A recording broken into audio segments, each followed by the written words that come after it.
Okay, this is the 21st lecture on invariant maximality derivations by Harvey Friedman. Please. Thank you.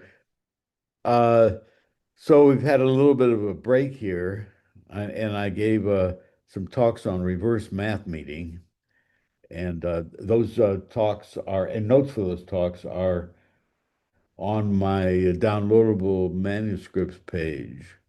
There are three talks that I gave, and now I'm back into this invariant maximality. So this is it's coming to a pretty much to a close, I think, on this chapter.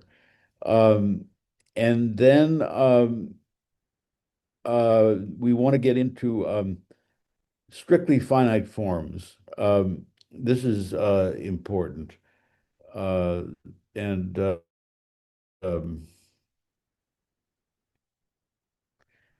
and there it's so let's review where we are. I have a lot to say about where we are and the table of contents.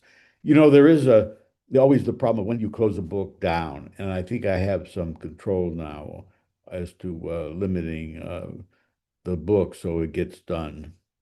It'll it'll certainly be done this year. I thought it was going to be done by now, but various things come up. All right, so the book looks like this. This hasn't changed. Introduction hasn't been written yet, uh, and that's important to hold off on that so I know exactly what's in here. Um, Invariance in real functions is that one about um, standard core mathematical objects, piecewise linear functions, whatever, semi-algebraic functions, with the invariance of the kind that we do, with the invariance very much of the kind that we're doing in invariant maximality, but no maximality. So this is the stuff without the maximality, and of course we don't have anything logically powerful there. Uh, and that hasn't been revisited for a while, and it probably needs to be polished some more. We are doing this now. Uh, the really big chapters in this book are 3 and 4. And 4 was the reversal that we spent a lot of time on, which is a constant. Uh, so I think next week I'm going to probably have to do some cleanup on today's lecture.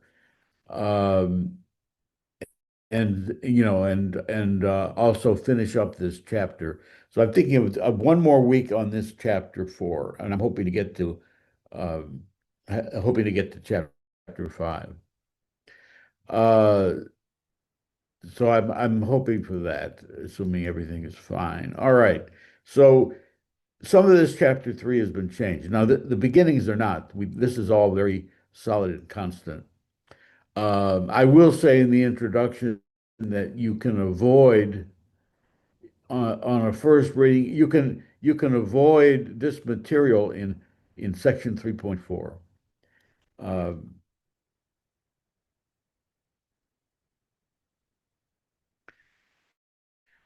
uh,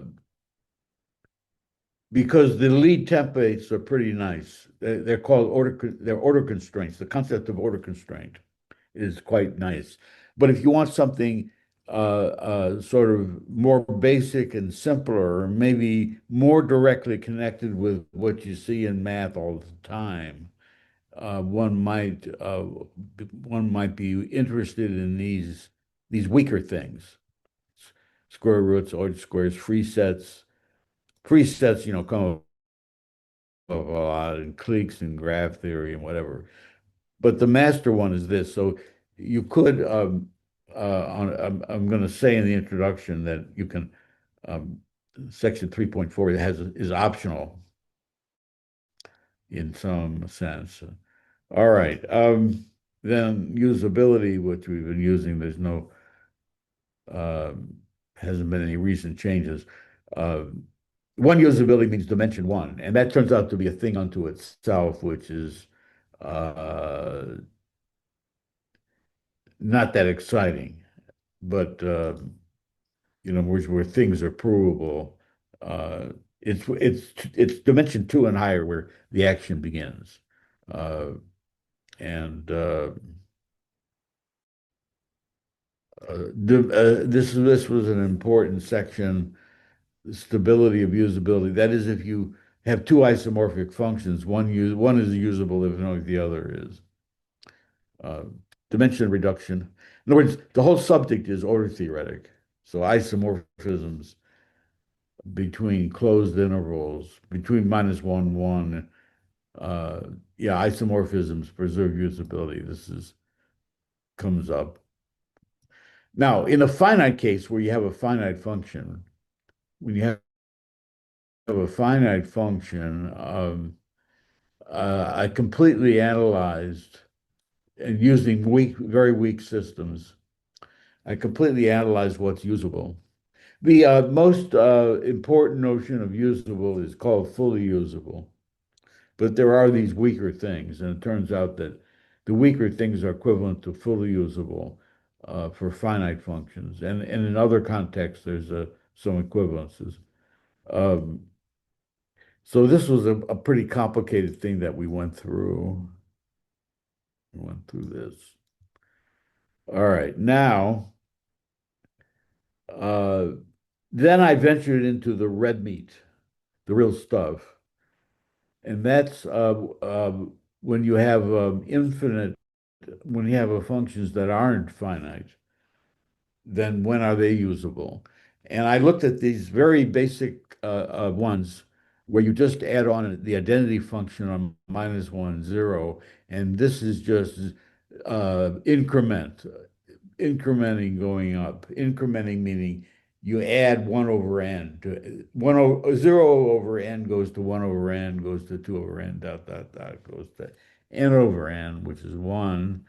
And the function is partial on the rest of the space. The space is -1, 1.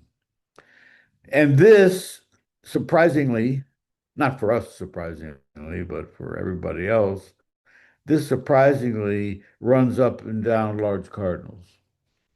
And now I don't do any reversals except for the big reversal. Uh, the big reversal.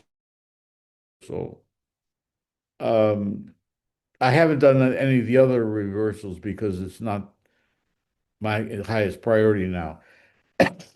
And that's also going to be tricky to do that. And in here, I do set things up so that I economically use the least amount of set theory that appears, and I underscore the word appears to be needed. It's only when I look at the strongest statements that I know that it's exactly what's needed. Like what you can do using just the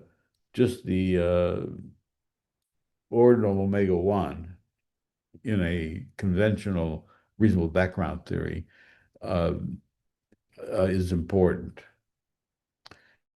And then what you can do with iterated exponentials on Aleph naught. In other words, staying within Zermelo set theory, or Z, is also important. That's what these two are. And then what you do with the large cardinals that we're working with, which are the subtle cardinal hierarchy or the uh, SRP hierarchy or whatever, they're all intertwined, uh, is the highlight of the book. And this is reversed. At least it's reversed with the universal quantifier for all k. Or yeah, there's very little detailed information in terms of reversed that I've done, leaving that open. Then we got into the how it's interesting. There's two variables. You can fix them all. You can fix both of them or fix one of them and quantify with the other or quantify with both. And you get, somewhat different answers. Essentially the same answer, but cut up different, sliced up differently. And then you can use, if you want, you can instead of proving stuff in set theories, you can actually prove stuff in just using con over WKL naught. Just use con. That's a theme. That's yeah. Okay. Now, the rest of this has been rearranged, having to do with my successes and my failures. Okay, so here is the story. We're going to today and next week is going to be section 3.9. And then I call it quits in the following sense. I will discuss further research and actually maybe even slip in some important additional results that are not heavy duty, but there's a careful discussion of further research, which is actually quite large. It's quite comprehensive. So I'm leaving a strong plan of action in this field. Quite attractive, I think. Uh, Above all, the further research is the reversals. Um, Probably I'll say that in here. But these are projects that are purely positive. In other words, I want more usability. I want more usability. That kind of research is. I got three sections here of of stuff to do, of stuff to think about, and then of course you can combine these ideas and you get a comprehensive plan of action. But also, the challenge is to do all kinds of reversals that are totally open. All that. This is a bookkeeping section. It isn't quite true that I've uh, reversed all the strong statements in this chapter because all the strong statements in this chapter are stated with k and with the two variables dimension and number of indiscernibles or dimension and length being universally quantified separately for all k for all n. And actually, what I reverse is just k equals n, if you remember. And I've told you for quite a way, a long time that all that stuff with k and n different variables follows from the case of k equals n. So the reversal actually does, in fact, reverse everything here, everything in this chapter that's intended to be strong. Just all of it is reversed, even involving these weaker notions that are optional, even involving these things. They're all reversed to con SRP. All right. So let me tell you something I was so excited about, but it appears to be much harder than I thought, and I'm not so sure.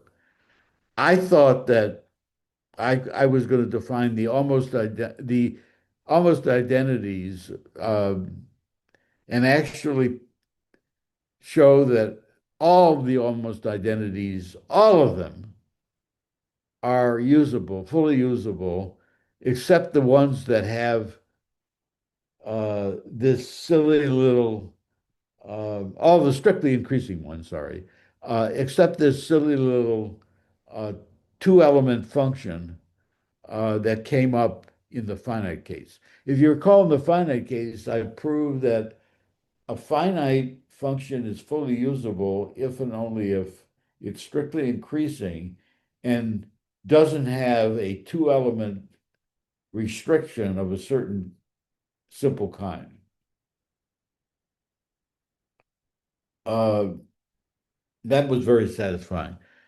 And I thought that I could prove that an almost identity, which means only finally different, finitely different from an actual identity. An almost identity is fully usable if and only if it is strictly increasing and also omits this two-element restriction. Uh, that would be very satisfying.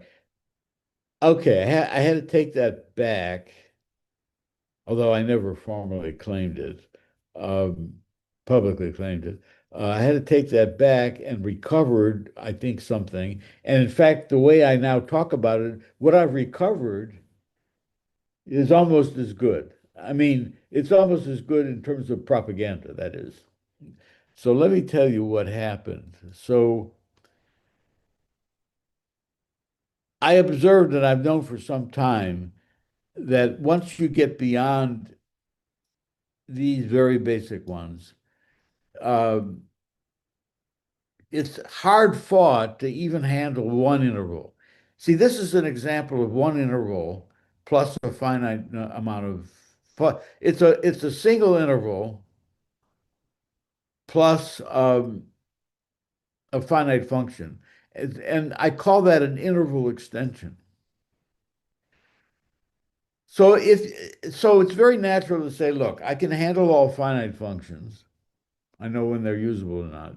So why don't I handle all finite functions union an identity on a rational interval? All finite functions union an identity on a rational interval. Maybe I can handle that. Well, I can, it looks like I can. That's the point of chapter 3, section 3.9.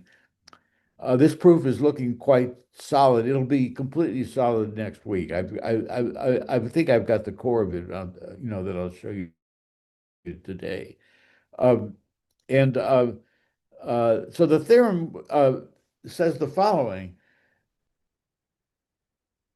Uh, if a finite function is usable, fully usable, then it's fully usable.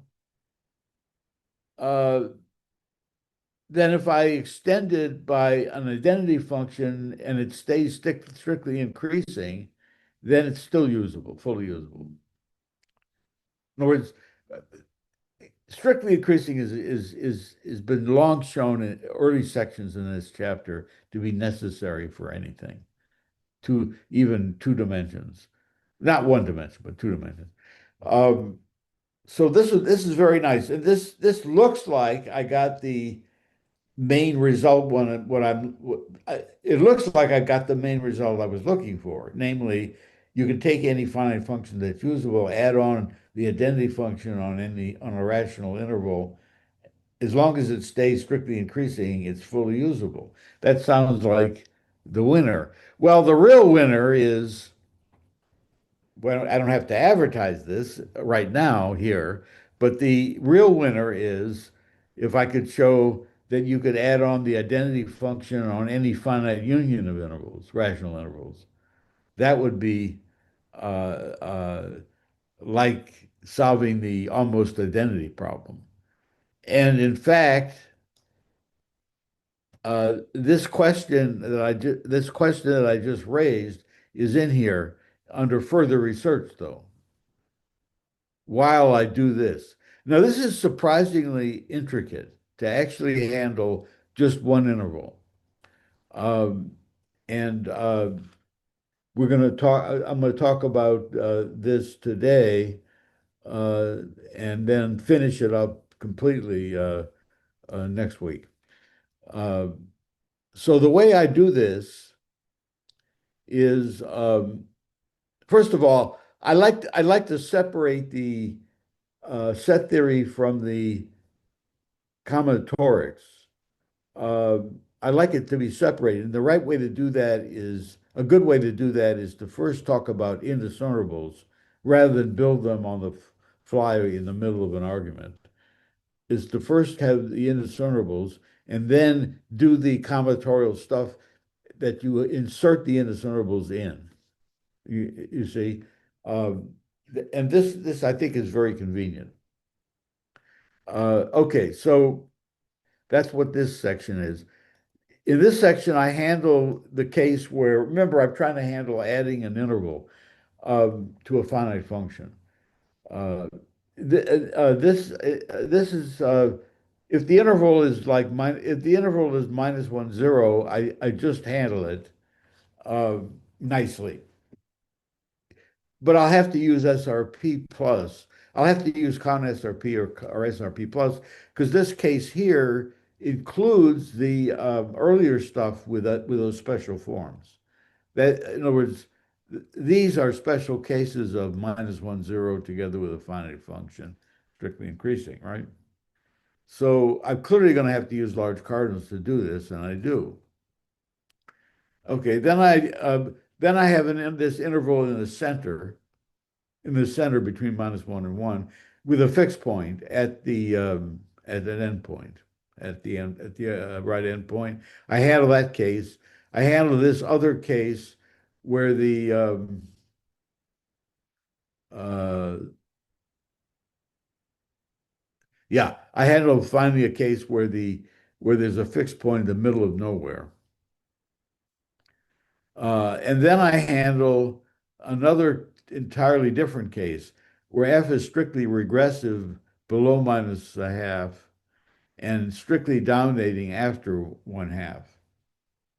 Uh, I handle that. Now, then I have to prove that, see, these are very carefully picked, these four sections, 2, 3, 4, 5. Then I have to show that this is actually the red meat that handles everything. The results are all positive here. Yeah. I mean, there's a negative thing that comes up because even a finite function can be there's this crazy two-element pattern of that blocks you from being usable. Okay, and that was shown quite a bit earlier in this chapter. Um, all right, but then I have to show that using symmetry arguments and all this various things, extensions. I have to show that all this stuff is enough. All four of these things, 2, 3, 4, 5, is enough to show the uh, all the interval extensions of finite functions that are usable are. It's, in other words, it does the complete positive part. Then a negative thing does creep up, okay, because you run into that two-element pattern. And I prove that all this is enough. This stuff here is enough to do it completely. That's handled in this section 396, which we'll do next time. Okay. And then, as I told you, we have further research in this. Okay. And then there's something interesting. There's some interesting things in here too. Uh, that Basically, there's something interesting about this joint usability. In other words, I could have more than one function, and I can say, under any constraint, can I find a maximal function with the property that's invariant with respect to all of these guys, not just one? And that turns out to be doable uh, if if I live in that turns out to be doable if I live in here. If I live in here, it turns out that you can jointly use. Yeah, jointly use. And in fact, you can have any intervals here. It's quite general. So there is a very strong joint positive result on joint usability.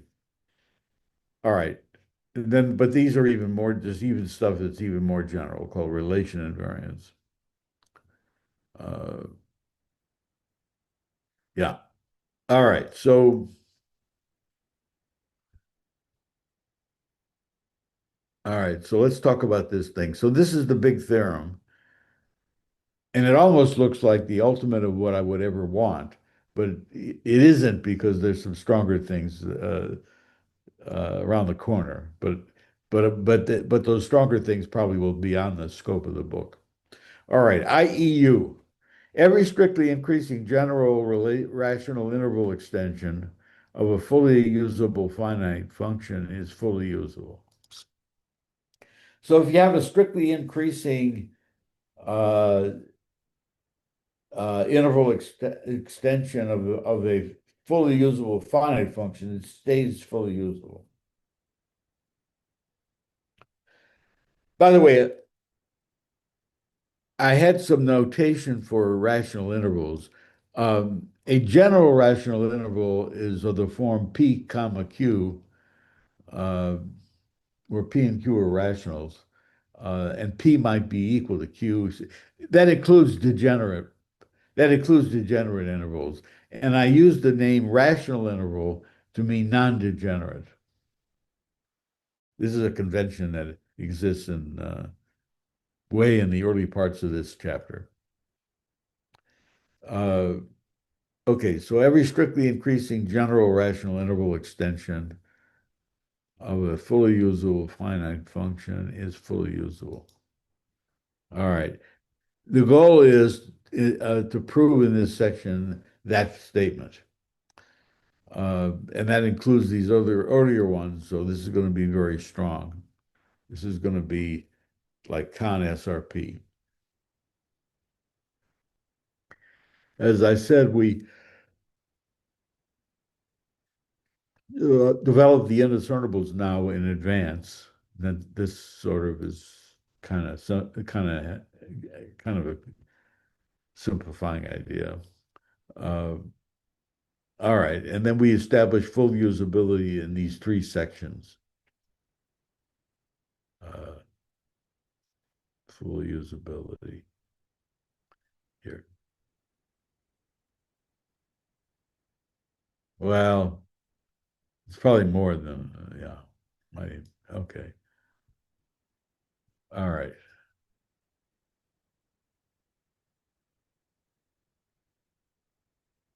Okay. I'm going too far. Where is this stuff? Okay. The indiscernibles. Yeah. Okay. So I quote what I need from subtle cardinals in order to get these indiscernibles. And then I state what indiscernibles I want. So if I have a K plus one subtle cardinal, I can find a set of indiscernibles. I only need a type omega. Um,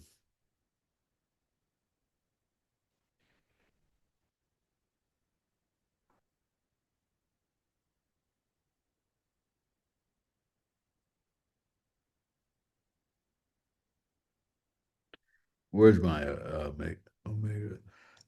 There it is, hiding.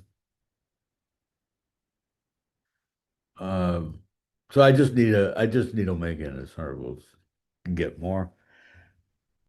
Consistently uncountable cardinals. Well, that comes up. I don't know if it comes up anymore, but such that the following holds. If I have X and Y are in lambda union I to the K are order equivalent, uh, where uh, they agree, they have the same coordinates that are less than lambda in the same positions, then X and Y have the same first order properties. And the way I say that is X and Y lie in the same subsets of the K tuples from kappa that are first order definable over V kappa epsilon without parameters. So that's the kind of indiscernibles that are useful.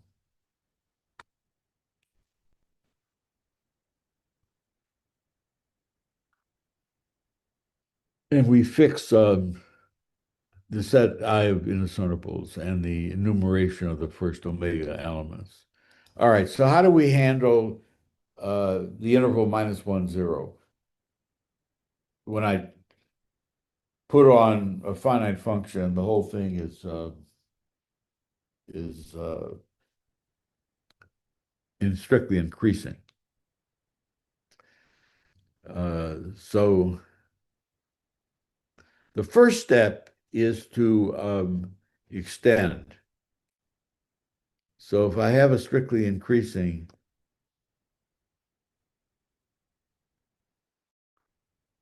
if I have a strictly increasing such gadget, um, I can extend it to something that looks nicer. I can extend it to a strictly increasing such gadget where -1, 0, and 1 are in the field of the function. -1, 0, 1 are in the field of the function.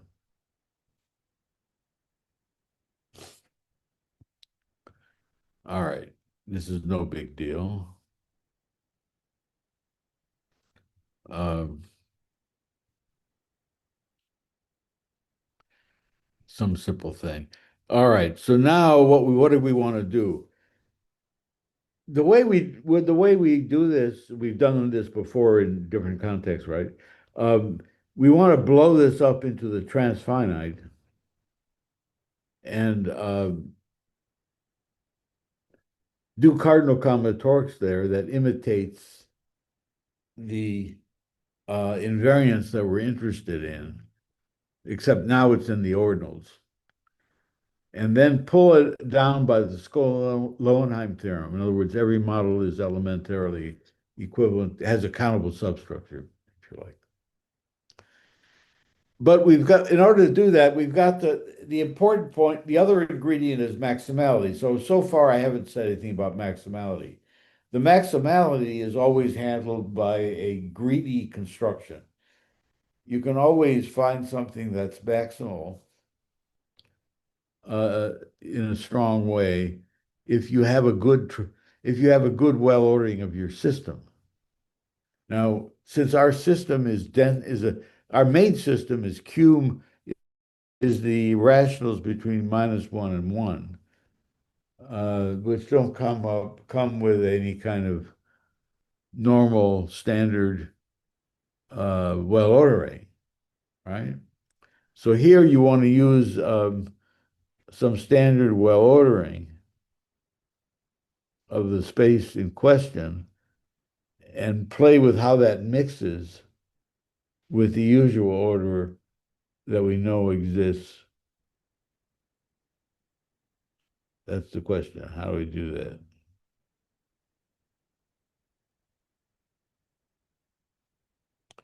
All right. So how do I do this? All right. So the blow up in this case is the simplest one of the ones that I do. The blow up here is this space, lambda of n. Oh, lambda of 1 through lambda of n of the first n indiscernibles. Lambda of n across 0, 1, union this top point, lambda of n comma 0. In other words, the points here are ordered pairs. And this space has the usual ordering on ordinals for lambda of n and uses the usual ordering on rationals for 0, 1. And then uh, that's lexicographic. And then we put this one on top.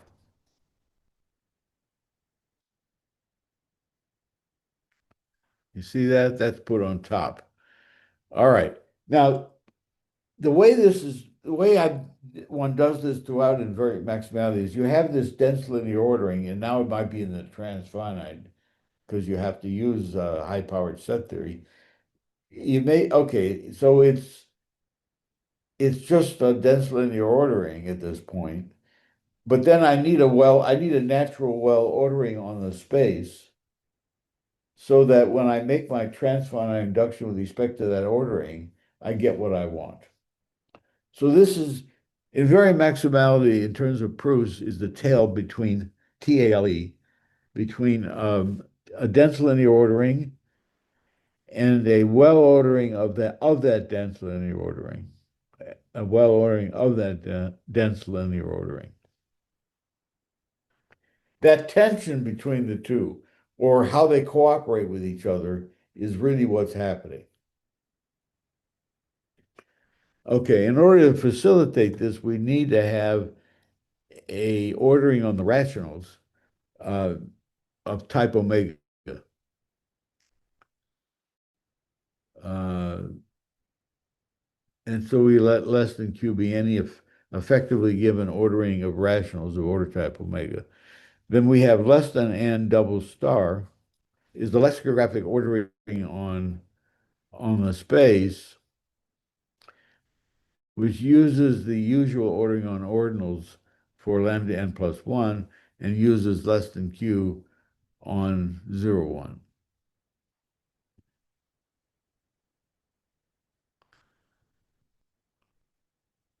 Okay, so in other words,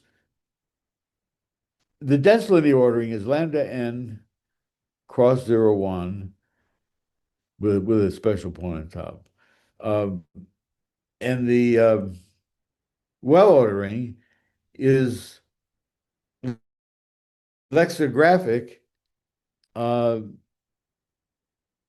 using some standard effect, some effective enumeration of the rational part, because there are rationals in here, the second coordinates of the points. Okay, and then we want to extend this double star to k-tuples, and we do that using max lex. So we don't want to take the uh, pure lexicographic order in k dimensions here. We want to do something more nuanced. First, we decide who's got the bigger max. And if they're tied, then we go into the lexicographic order. All right. And just so that we're on the same page,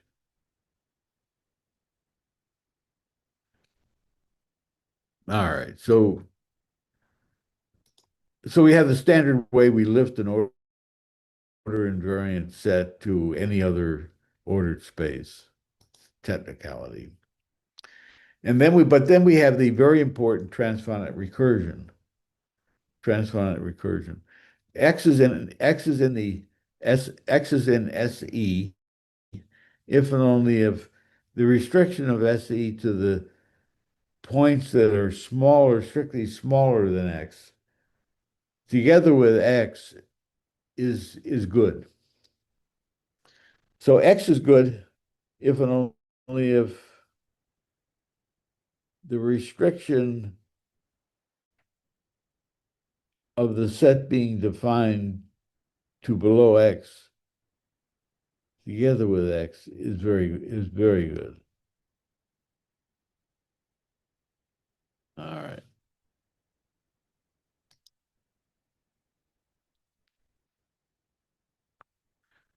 Okay, now if we form the following system,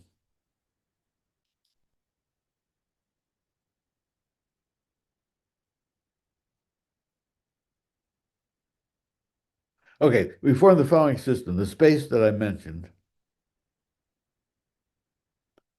together with these constants, lambda 1, 0 through lambda n 0, and the greedy construction. Okay. And these have the following properties. SE is the intersection of SE is basically definable. It's the intersection of a subset of k-tuples, first order definable over V kappa, without parameters. SE is maximal among the subsets of X and K, all of whose R tuples lie in E n star. So the maximality follows immediately from the fact that it's greedy, by the way. And then we have the indiscernibility. What does it look like? If X and Y are both tuples, if X and Y just come from the indiscernibles with 0,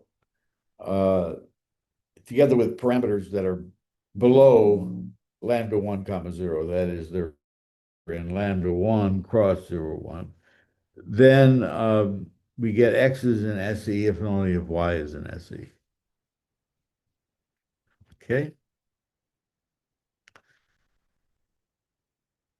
And that turns out to be exactly what the kind of that condition there is exactly the kind of thing you need for to be invariant out of the function we're talking about when we pull everything back down to the rationals.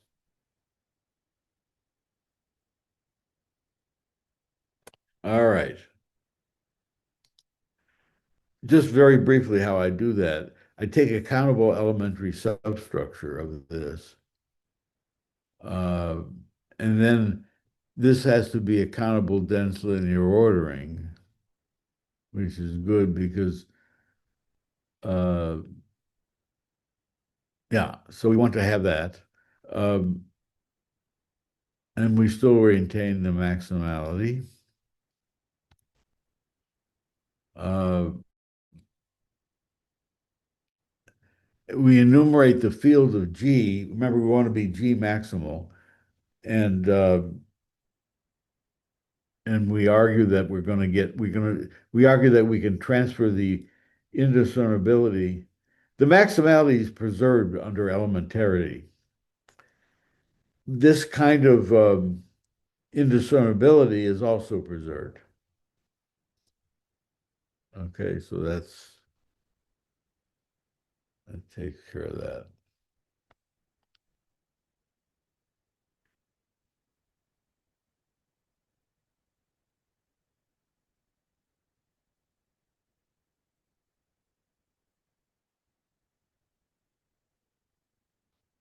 All right. Now the next one uh, is this case. I have the identity together with finite function, but the identity is on a central interval. And f of f of the right endpoint is a half, is a fixed point. And I claim that I can make a similar argument uh, to prove that that's fully usable. Um, the first step is to extend this so that uh, the function g maps -1 minus a half to 1/2 1 close. Uh, uh,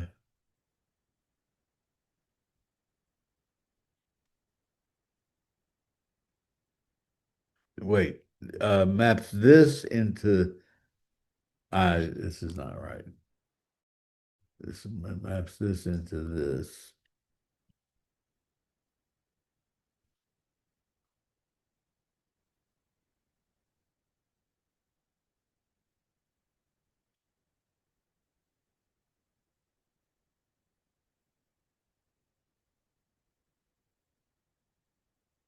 Wait a minute. No, no, I'm sorry.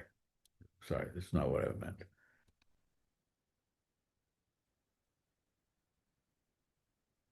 Yeah, I need to. I'm not saying that this the way I wanted to say it. I think I erased it when it was better.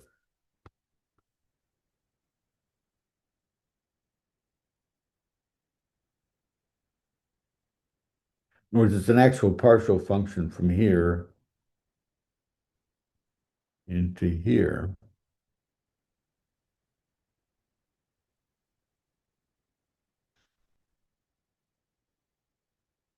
Mapping this into this and this into this. And furthermore, what I started with, g of a half is a half, like it was here. It's automatic. And all these numbers, these four critical numbers, uh, these endpoints are all in the field of G. For technical reasons, it's nice to have that extra. You can always extend to get this. Um, and now we just fix this magic function that it's given here. All right, so now we again do this tension between, we define a linear ordering, a dense linear ordering, and a well ordering of the same linear order, and do transfinite recursion on that well ordering and show that you get indiscernibles uh, with respect to the first, or the original. And so that's done as follows. Um, I have -1 minus a half, the whole thing, together with a half, 1/2. I'm sorry. I have the portion of the field of G that's in here, together with the interval, together with all this standard stuff that we used before. Okay. And this linear ordering orders all four components from left to right. And then in each one, it's clear how I order. Okay, so this is just a dense linear ordering. Um, but then we want to talk about the well ordering, the associated well ordering that we're going to use for the greedy algorithm. And that's as follows. It's the well ordering on double X n, which first orders this bottom field of G intersect -1, 1/2, union 1/2, 1/2, -1/2, 1/2, uses G uses the ordering on the rationals, and then orders, so all the rational stuff is just taken care of like less than Q, and then it does the ordinal stuff. Okay.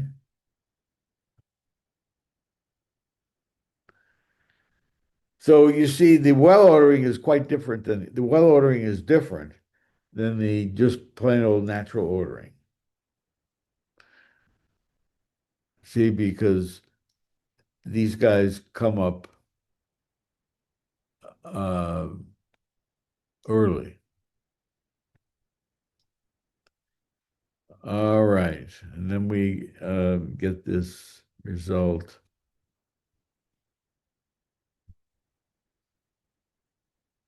Um,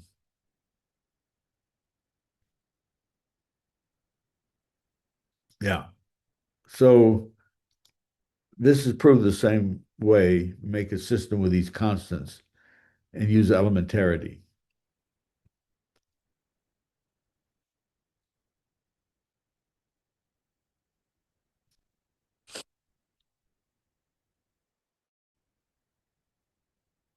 Okay. And then we obtain this result. That if you're a fixed point, uh, at the right endpoint of the central interval, then and f is usable, f is finite and usable, then this whole thing is usable, fully usable. There's three of these things that look very similar. This one is where the fixed point is at -1.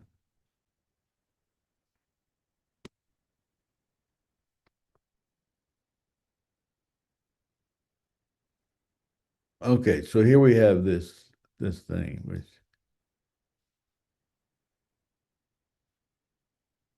all right. Every restrictly recursive yeah, so the idea is to take this situation and extend F first, extend F so that everything's pretty nice. Make sure that all these things are in the field. And you want G to map uh, -1, -2.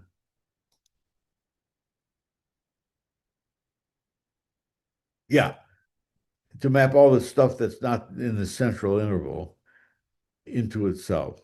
Yeah. Okay.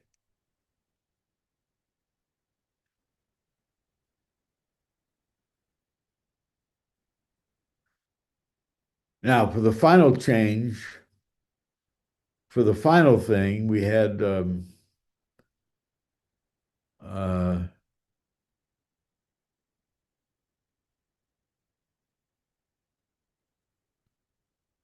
yeah, the thing is,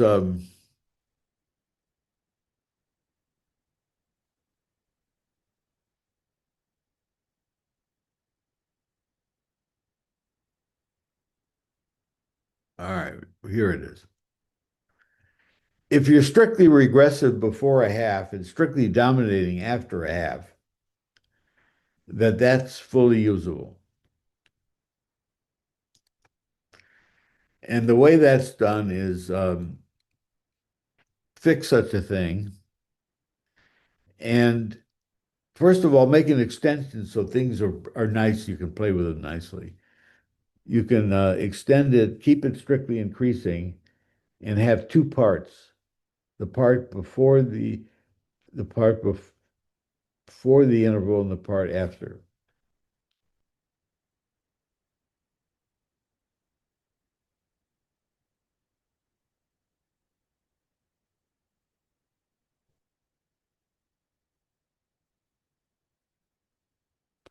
All right. So it's strictly decreasing, it's strictly regressive before the interval, and it's strictly dominating after the interval. How do you handle this? Well, the first thing you do is you can extend both sides of the interval in very similar ways, in very regular ways, uh, and still keep strictly increasing. And then you show that is usable after you make that extension. All right. I think I'm going just a little bit longer. Yeah, so so we're going to talk about this in some detail next time. This is a combinatorial lemma that's actually reminiscent of things that I was doing in the proof of when I handled the finite case, which finite functions are usable.